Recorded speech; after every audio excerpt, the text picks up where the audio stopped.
Mothers in the room, this is for you. If you are struggling while you are juggling different things in this COVID-19 crisis, while you are parenting, remote working, you are doing homeschooling, you are talking to your children about this situation in very unique circumstances, this is the episode for you. Stick around, you're going to figure out how to not only cope, but actually thrive in these topics in this pandemic. Stick around with me.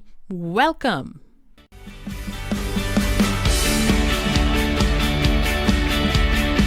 The Smart Woman Podcast, a podcast series brought to you by Gabriela Mueller Coaching International. Your useful dose of coaching advice to help you get what you want more often with less trouble. Gabriela dives into big questions about what matters to women like you in the workplace. It's concrete, focused, and fun. Gabriela's coaching impacts thousands of women worldwide. Welcome to the Smart Woman Podcast. Now your host, Gabriela Mueller.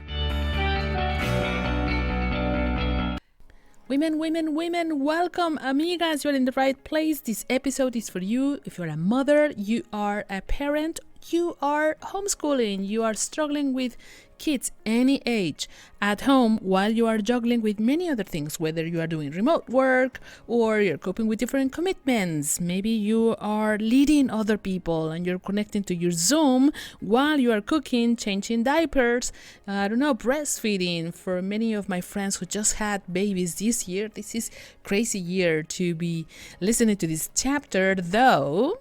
There is going to be light at the end of the tunnel because there are things that I want you to consider. There are a lot of points that I'm bringing to you today to make your life easier, because for me it's paramount important that women decide to make an impact in the world from whatever place they decide to take, whether it's motherhood and private, or maybe they're running their own business, maybe they're leading people, but we need women to stay on board.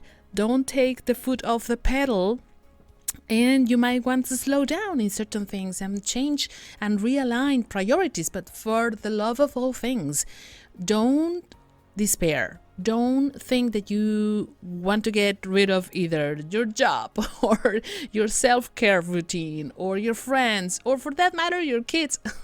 Of course you don't want to, but I'm sure that a couple of you may have already some thoughts about this, because staying with your kids 24/7, regardless of the age, can be a challenging place for anybody. Whether your kids are very small, you're maybe raising teenagers, or maybe you simply are part of somebody else's life. Maybe you're not the direct parent, but maybe you are the caregiver, and that's another place to be, where you are still impacting young people's lives while we're doing this coronavirus COVID-19 pandemic balancing act. Now, what's true is that the coronavirus pandemic is going to affect life for the rest of our lives, right? It's not going to be the same old, the same normality as before. And if I'm really honest with you, woman, I really don't want it to go back to the same old. I think it's going to be the possibility to do a real upgrade in society, and I don't want to go back to the tremendous inequality and injustice that the world had, not only among ourselves in different groups, countries, regions of the world, groups, religions, gender, but also to nature. So I really don't want to go back to the same old normality. When people say, when this is over, we're going to go back to normal. No, we're not.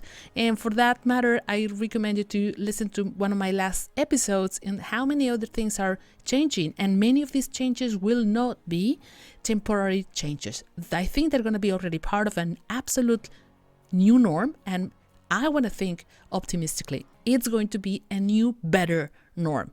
Now, before we dive in, I want you to get into contact with yourself.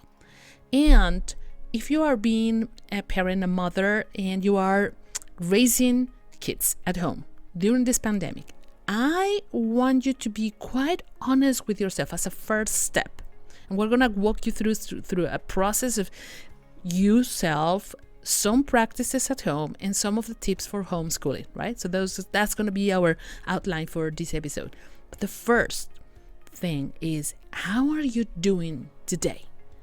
And that's an open question. And I'm going to make a little pause here because I really want you to, whether you are cooking, exercising, maybe you're about to fall asleep today, or maybe you are in your 5 minutes for yourself recharging batteries, you listen to this episode, I really want you to be brutally honest with yourself. How are you doing? If you could define your state of mind emotionally and also physically, what would be the one word, or maybe pick 3 words that describe how you are doing today? And be quite honest. Are you tired? Are you suffering from sleepless nights? Or are you eating well and exercising? Are you energetic? Or are you worried? Do you have anxiety? Do you have sometimes panic attacks? Or maybe you are sad, grieving also the loss of the world as we knew it. So whatever it is for you, it's the first step to improving your experience as a parent in this COVID-19 crisis. Why? Because as well as thinking about the children or young people in your care, it is important to take care of your own mental health, woman, and your well-being. Children and young people react in part to what they see from the adults around them. So when parents and caretakers deal with the situation calmly, confidently, they can provide the best support for the children and the young people around them, right? So they'll see that and they'll follow, for the most part, the same energy. They'll be on the same frequency, kind of like on the same page. And if you hang out in a frequency that is around anxiety, worry, sadness, unfocused, stressed, and if that's what you're setting the tone for the day, for the week, no surprise that kids will be around the same tone, right? And so leaders set the tone. And if you are the adult in the room, well, that's what you're doing. So it is very important to realize what is your state of mind. Parents and caretakers can be very supportive to others around them, especially children, when they are better prepared. And this is exactly why we're here today. I can tell you from my own personal experience 2 things. One, the one I'm making as a parent myself, and the people who I love and deeply care about, and how they're all dealing with it. I personally find that this time during COVID-19, it's a perfect opportunity to recover some of the best practices that we have had and really care for at home with our 2 teenagers, ages 16 and 18. And of course, they are in important, I would say, interesting, challenging times for any teenager. I mean, remember how you were when you were 16 and 18, right? Exactly. Well, now remember that. And if you put on top of that a pandemic situation, how would it have been for you, right? Now we are in 2020. We have so many different things in our infrastructure worldwide that can allow us better as humanity to deal with this. We have never been so prepared as we're today. Yet, this is going to happen and this is going to last for months and months to come. This is a marathon. This is not a 5K. And we're in barely, kilometer 17 of a marathon, which is 42, right? So there's still months to come. So we better be prepared for the long run. In our case, one of the things that has been great is connecting, going back to the basics of our things at home, whether it's cooking together, watching our favorite movie for the 4th time together. Maybe we watch it in different languages for a change. We have fun doing things that for a long time we have stopped doing because they have busy lives. We do too. Or because technology has, of course, replaced a lot of the hobbies or activities that we used to do face to face. So we're going back to the basics. We take safely with of course the social distancing rules and being very mindful about others. We do take hikes at least once a week. And today, for example, this morning we went out and in the fields, in the green areas, it's almost with nobody around, they start playing back to the, football, tennis, stuff like that. And we just enjoy watching them become these incredible 2 adults who are building up their own resilience and their own personalities as we're all growing and doing this balancing act during COVID-19, right? So that's the first thing. And it has not been a walk in the park. It has not been all pinky, super easy. We have had, of course, stressful situations, deep conversations, and this is one of the things that's exactly what I'm so grateful about. We started to tackle some things that had been kind of like dormant for a while, and now, because this pandemic amplifies unresolved issues everywhere, not just with kids, but with any relationship and with yourself. This pandemic, if it does one thing, it amplifies issues, whether have been resolved in the past and start growing into beautiful things that you will carry in your life, or if it's something that is unresolved, it will be amplified and stronger, and it will show its true size and its true importance during this pandemic, right? So we have been tackling some important conversations, and I have had the opportunity to get to know them even better as human beings, right? Not just as a kid that I sent to school and I cook meals for, but it's actually as the one person, the one man that each of them are becoming. And this is an invaluable opportunity. So I want you to think about opportunities. The second thing that I want to ask you is exactly what is the opportunity that this pandemic is giving you as a parent? Which takes me to that second point that I had mentioned before. The people that are close to me, whether they're my loved ones, my friends, or dear clients who are struggling with kids at home. And one of the things is that we have learned, and this is also backed up by research that has recently popped up, is women will sacrifice first self-care rituals and self-care practices because now they're taking care of everybody else, right? And they'll choose to sacrifice and get rid of those in order to serve and add value to the rest of the people around them. And you know me because of past episodes, I'm all about first self-care, woman. So if you are already not longer taking walks on your own, writing your journal, taking bubble baths, going early to bed, taking those healthy smoothies, or doing something that makes you laugh and gets you inspired, if you no longer see your friends or call them, just because you are taking care of everybody else in the universe of this pandemic around you, you should know that there is a price tag attached to that. So I'm going to implore you, I'm going to inspire you to continue to go back to some of the things that will refill your cup, right? In this pandemic, it's important that you, my friend, you are first well, so that you can then help everybody else, right? You cannot give what you don't have. So I'm going to be going back and forth about this mental health issue with yourself. Be kind, be loving to yourself first. Now, helping our children, our young people coping with stress is going to be based on several practices. So here are some ideas. I'm going to lay down just one after the other that I really want you to grasp, take notes, or simply remember the ones that are going to ring a bell for you. Okay, my friend, number one, listen and acknowledge. Sure, you want to be the type of parent who want to tell your kids a lot. But if there is one skill that we all need to exercise more and more and more, is deep listening.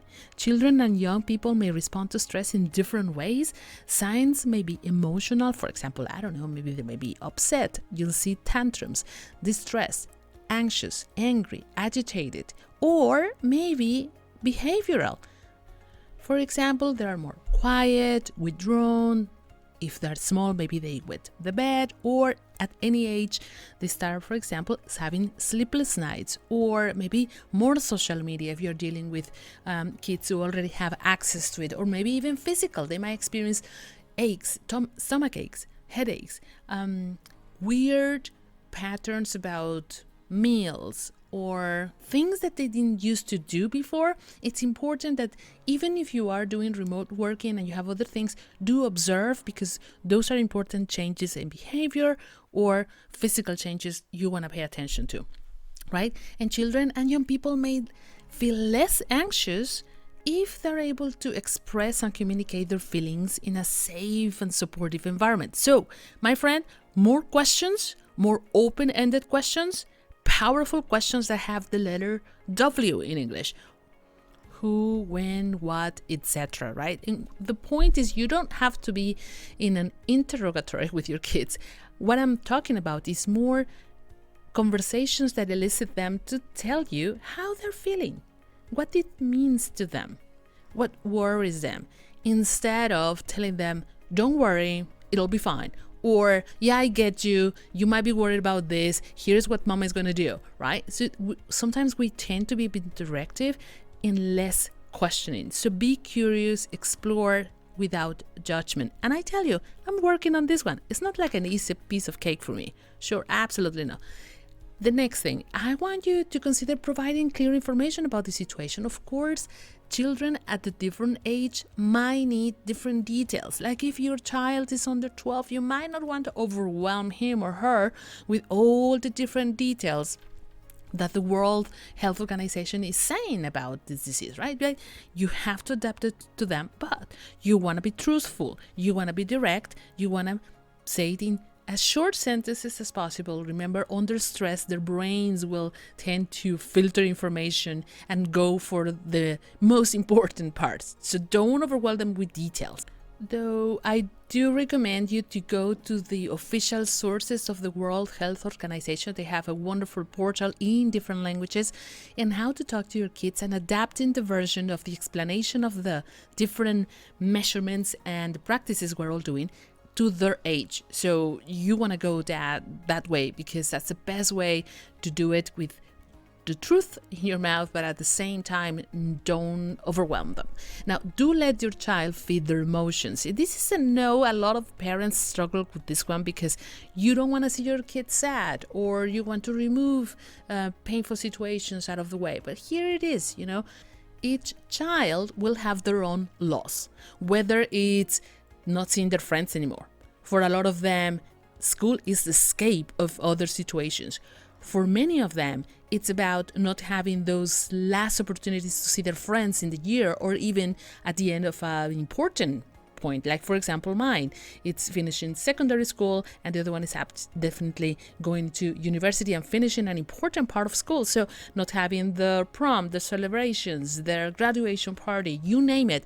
And you cannot compare your loss or anybody else's loss with theirs. And I think this is something that sometimes we all tend to do. We do a little bit of what Dr. Brené Brown says. It's comparative suffering. If you have not heard her podcast, Unlocking Us, you have to after this one.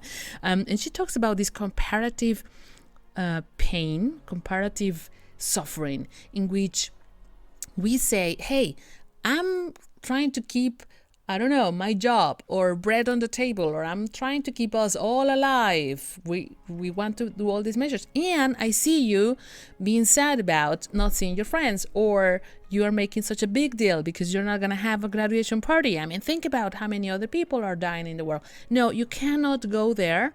It's really not a good way to go, regardless whether your child is 8, 12, 16. That's a bad way to say. The only thing is that if they trust you enough, they're going to tell you what they're suffering about, what the losses are. And your job, my friend, is to listen. And if any other words come out of your mouth, there will be something like, tell me more. That's all. Contain, be there, present. Check in with them about what they're hearing, because that's the other thing.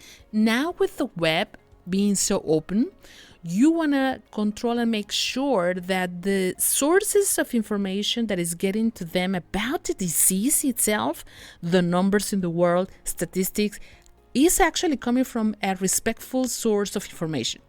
Because you will be surprised of how much garbage information is out there, and might be on Twitter, Snapchat, their WhatsApp groups.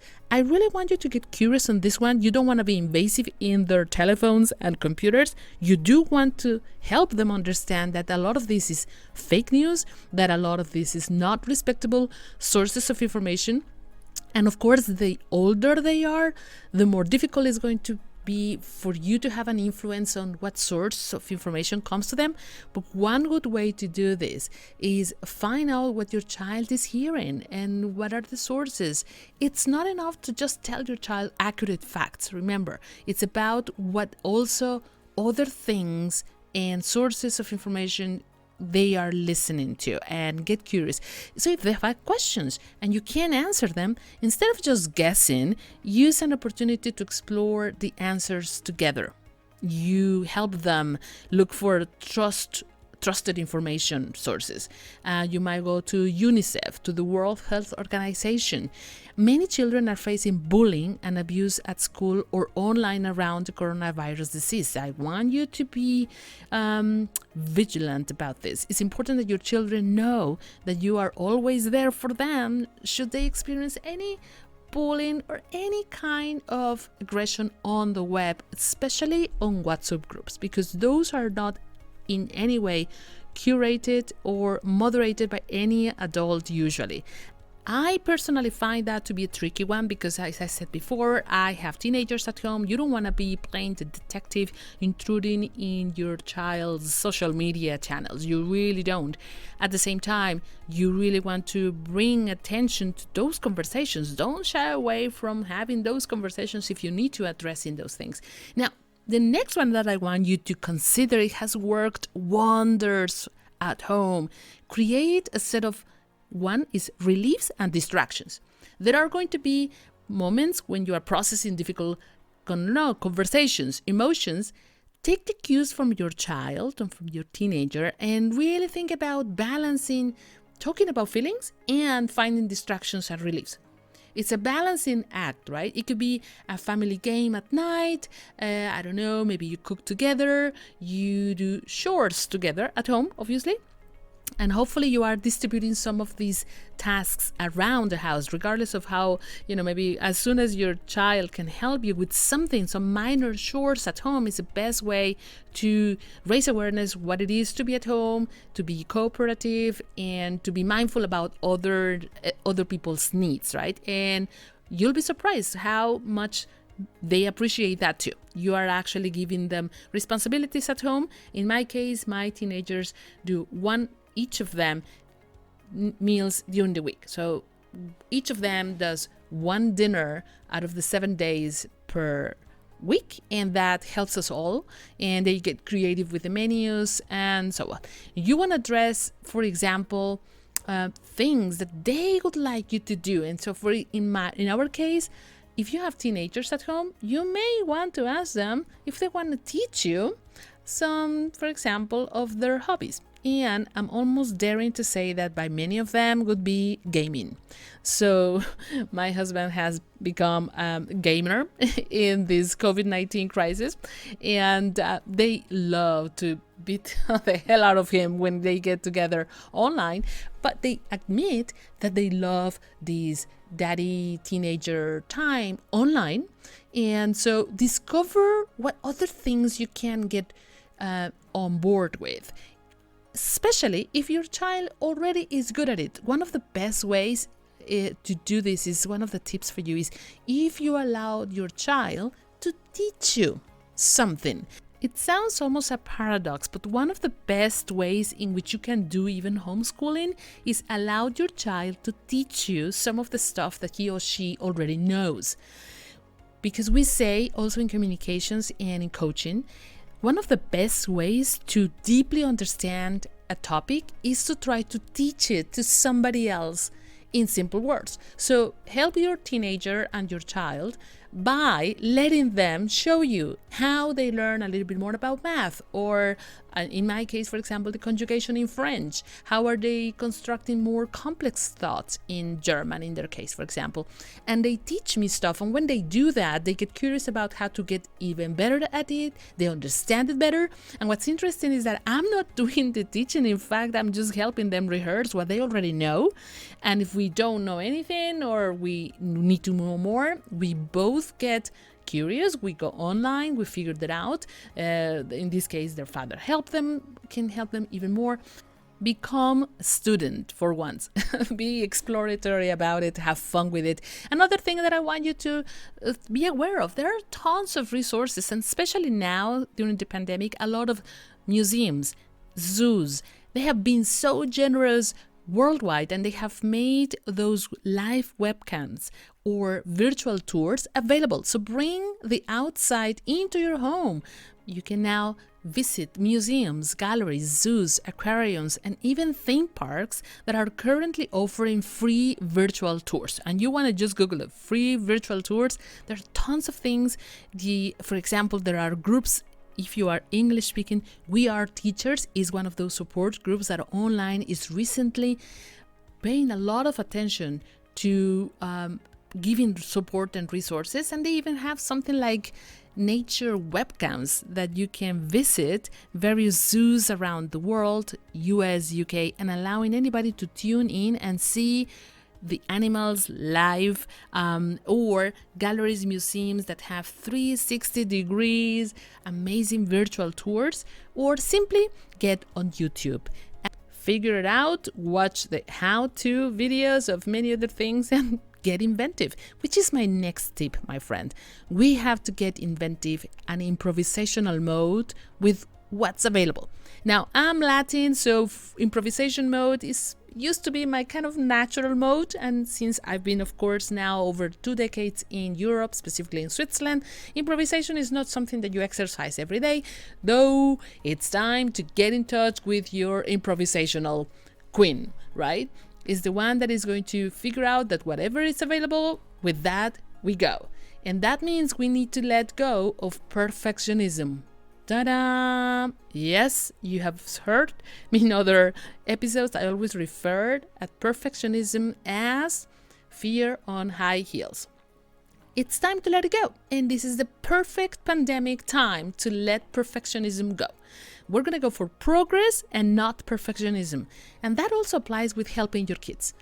It's time to get creative, innovative. So play with whatever it is that you achieve the learning points, even if it's not perfect. There are a lot of fun home learning activities that are online. If you Google them, the UN has done a lot of this online for parents to find resources to help teach children about, for example, plastic waste, or experiments to help with solve things about nature, physics, math. I mean, you name it, they are there. And so even if it's not in the old book of guidance before of parenting, we have to get creative, right? Now, I want you to also consider making the most out of online educators. There are tons of resources, whether it's an app, YouTube channels, ways to do this. For those wanting to stick closer to the classroom version of this, consider including daily lessons on English, math, geography, or either core subjects. There are a lot of them. Look for them in your own language, but I can tell you there are a lot of them in English, Spanish, and German. If you're listening to this, you have very high chances that you need resources in those languages. This is the other thing. In what the organization describes as the biggest education effort, for example, from the BBC, has ever undertaken, there's a new format that offers 6 different 20-minute shows per day with 150 lessons added to the website and the app each week. So if you're doing homeschooling, even if you're not sitting in the UK, you might want to check these resources. They might just make your life and homeschooling easier. So I want to move on to the next thing. Is it time to get relaxed about certain rules and guidelines? Life as we used to know it before, in my case, January, February 2020, depending on when the lockdown started in your country and your region, had certain rules, guidelines, and practices at home, right? Is it time to review some of that? Can you relax in some of this so you can kind of like give them a little bit of a break about being in this pandemic situation? It's maybe a good time to review some of these practices, rules, and regulations at home that applied before, and can they be upgraded today? Maybe even your kids have a say about it. In our case, for example, is bedtime now negotiable, since we are now doing a complete different schedule every week. And sometimes they get online late, not very early, and then they have meetings online in the afternoon, which normally they wouldn't, or maybe they have team work that they have to do on WhatsApp in the afternoons, which would be an exception. So is it moment now to rethink? Good. All right. Maybe You have the chance to go late at night, wake up a bit earlier or late, or because now you're doing shorts, which you didn't do before. Now is the time to consider other things. I want you to consider this. This is a moment for reviewing those things that they may no longer apply, and your kids could be very thankful and happy to renegotiate some of the terms and conditions of this at home. My next tip, regardless of how much you're going to relax some guidelines at home, kids, regardless of the age, do need a routine. And it's up to you, you are the parent, you are the adult in the room, to have one. So of course, you're going to be relaxed about certain things. So there is a routine. Mondays to Fridays is a week, meaning they still do homeschooling, they still do remote homework, they still attend, online Zoom sessions with the classes. Saturdays and Sundays are weekends. And I know that for a lot of people, it's sometimes even hard to distinguish whether it's a Friday or a Saturday because, okay, we're not all going to work or school as normal. And so here's the thing. Kids need boundaries to a certain extent and schedule. Things like getting a shower, doing your bed, helping with the chores. For example, in our home, our younger son is able and allowed to go much later to bed on Fridays, right? Because the beginning of the weekend. Whether it's, for example, not the case on Sundays, because he needs to be sharp and early in the morning on Monday. So even during the quarantine time, we strongly recommend for yourself and also for your kids to see some kind of rhythm. Even if you relax some of the rules, you'll see benefits if you have some kind of routine and you stick to it. And of course, you'll be the first one to do so, right? That will be important because, of course, kids learn from the behaviors of the adults in the room. In our case, for example, one of the new rules that we have discovered that serves everybody is that we don't talk about the big issue, COVID-19, any given time in the day during any activity. Because we have realized that when we start talking about it, we sometimes get either intense or worried or too much into it, too many into statistics and the numbers of people who have died, or we're concerned about what's happening, and you're having maybe a meal, or you are cooking, or you were playing cards, and suddenly something comes up, and kind of like it really takes the mood down of whatever the activity is. So what we have decided is that there are moments to do so, and we have said during meals, like exactly when we're having a meal at the table, we are going to do the best we can to talk about something else. Before and after, it's okay. When we are digesting food, we try to avoid this. And we also try to watch the news together so that we are all kind of the same, relying on the same source of information that is true, that is proven, that it has been in a way filtered already, has high quality. It's only half an hour during the day. We sit together, we watch it, done. We get informed if that's what we want.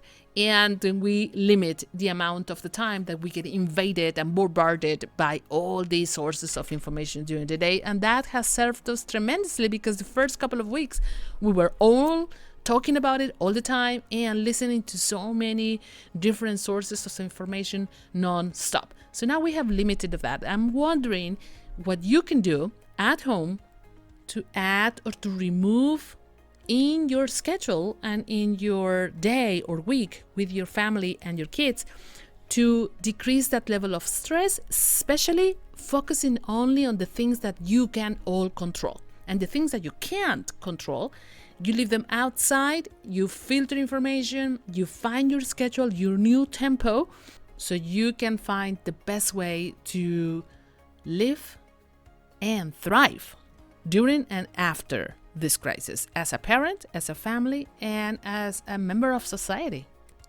Lastly, I want to suggest something for you, the adult in the room, the mother, and you really want to share these tips with your partner, your husband, if you have one who is supporting you at home, or any caregiver. Monitor your own behavior, my friend, because parents, of course, we're all sometimes anxious, or sometimes we're worried, or sometimes we're sad. We're all here this together because we're all navigating this together. But guess what? Your kids will take emotional cues from you. And I would suggest to parents, as we're reminding myself every day. We need to take care of managing our own anxiety, worry, negative emotions, dips and downs in our own time with our own support system, with the adults in the room, with friends, with professionals.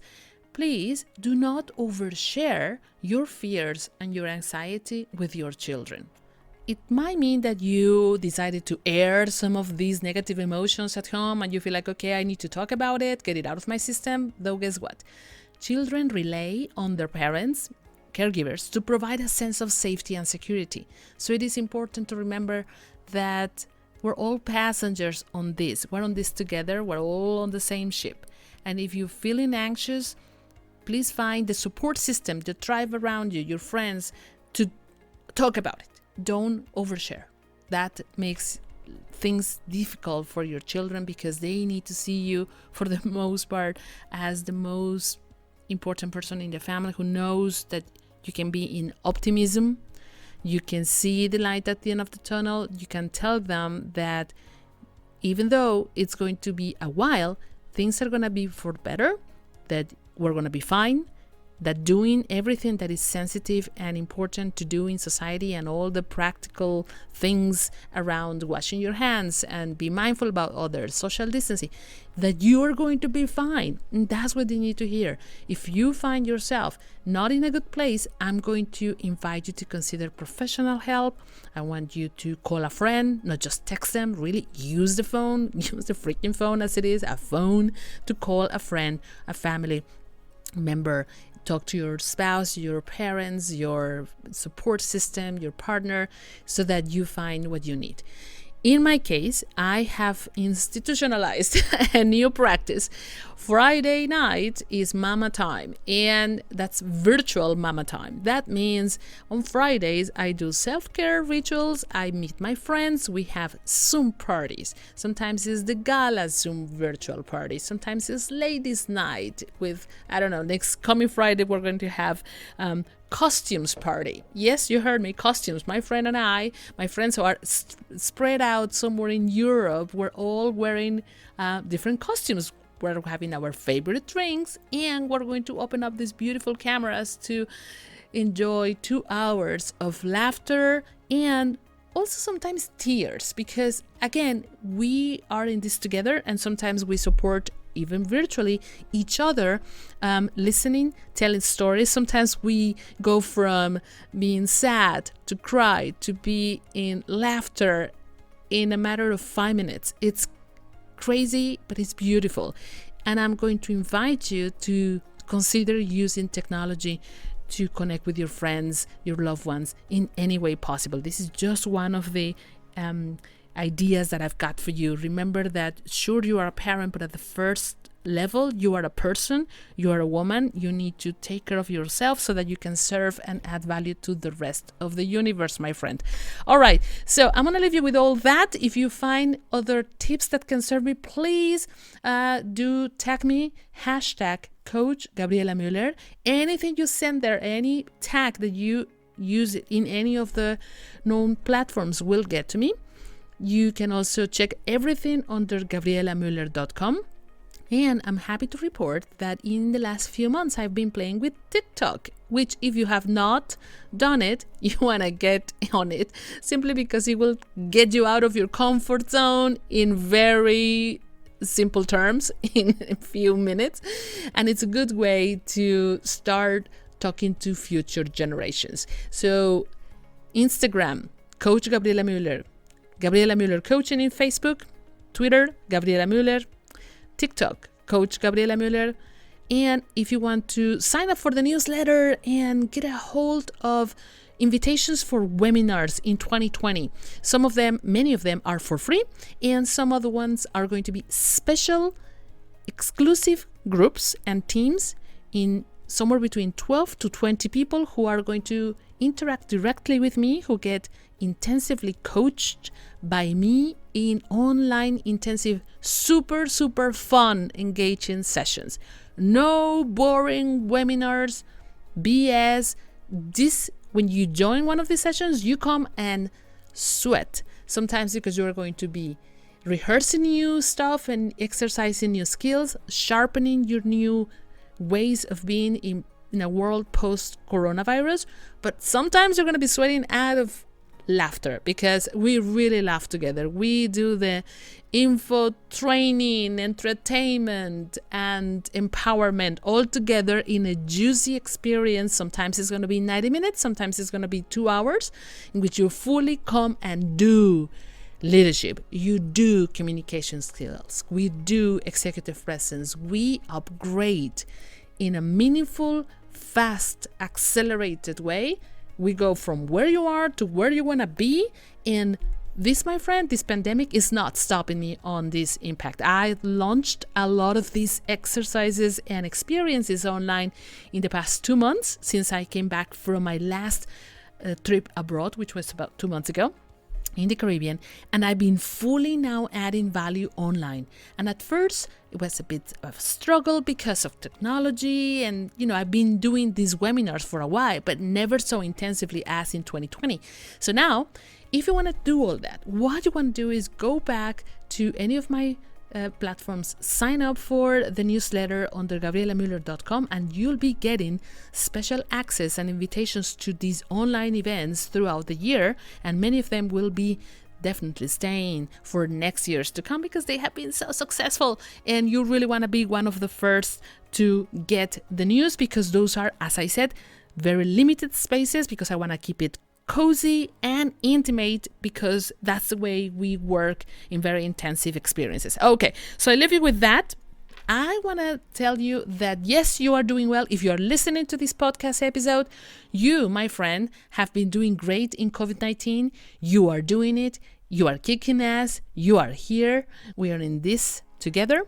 And as I said before, this is a marathon, my friend, not a 5K. So we have to catch our breath, be here for the long term, and make the best out of it. This pandemic situation doesn't get to write the end of your experience in it. You get to write it. You get to create an experience for you and your kids at home, so that 10 years down the road, 15 years down the road, when somebody asks them what happened in 2020, they're able to go back to this time with you, to 2020, to today, and remember this as an experience they lived, they fully lived, in which they felt well, taken care of, safe, and they have seeds to grow resilience and the best skills in life, thanks to you, thanks to a parent who was able to do this calmly and in confidence. All right, so I wish you the best. We're on this together, because I'm also a parent, and this is a developing story. This is not the end.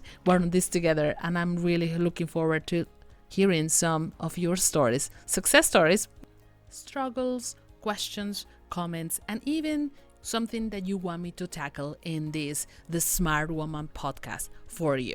Let's connect. GabrielaMueller.com, #Coach Gabriela Mueller. Amiga, hasta la vista.